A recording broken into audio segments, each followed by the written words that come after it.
Hi there, Moses. Oh, hello, Daniel. So, what you did, Moses? Just writing down a few things. I like to write. Oh, I know.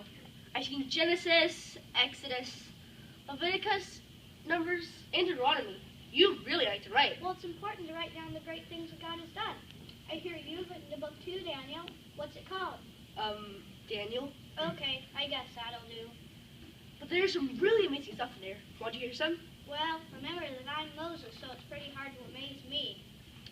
Yeah, I know. The burning bush, the plagues of Egypt, parting the Red Sea. God sure is powerful. Yes, God has been fantastic in my life. Well, let's hear your stories. Okay, there's a time that God saved me from a den of hungry lions. That is amazing. Yep, God really showed his faithfulness to me. We continued to pray even after the king ordered us not to. What's up, guys? Oh, hi, Esther. You were just talking about God has been powerful and faithful in our lives. I sure do know what you mean. Really?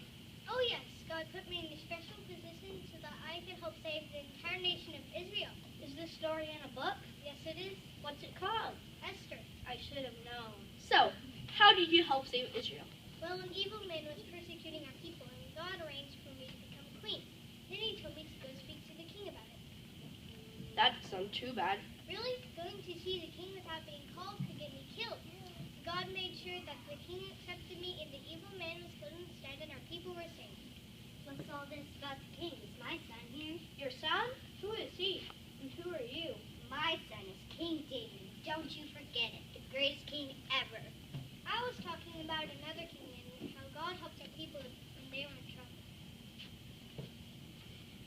Well, my boy David knows a thing or two about that. I remember when a giant was challenging the whole army of Israel. Oh, I know that story. Is this story in the book? It most certainly is. Let me guess. Is the book called David? No, it's called Samuel. Anyway, my boy David fought that giant with just a sling and a stone. God gave him the victory. God has been great in all of our lives. But what is the greatest thing he has ever done? The Red Sea. Goliath. It's all great, but No. lies are better than tigers No, are. they're not. No. Who are you? Oh, I'm a Christian. Do you have a book named after you? No, Good. but I have a book, a big book, and it has all of your stories in it. All of them? Yes, it sure does. Oh, what were you all arguing about just now? We were calmly discussing the question, what is the greatest act of God? Does your book tell us? Yes, it does. I think it's the story in the book of John. Was it written by John? Yes. I thought so. But it's not about John, really. It's about Jesus. Is that the new Messiah that we all prophesied? A descendant of David. That's right. Please tell us the story of God's power and might. All right. There was a woman who was caught in sin.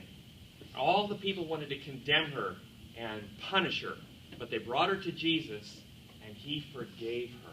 Whoa. That's way more powerful than parting a sea. Or calling down lions. That's even bigger than slaying a giant. Are there more stories of Jesus in that book of John? Oh, yes. Shall we go and read them together? Okay. Is there a book called Jesus? Well, not exactly, but the big book is all about Jesus. We call it the Bible.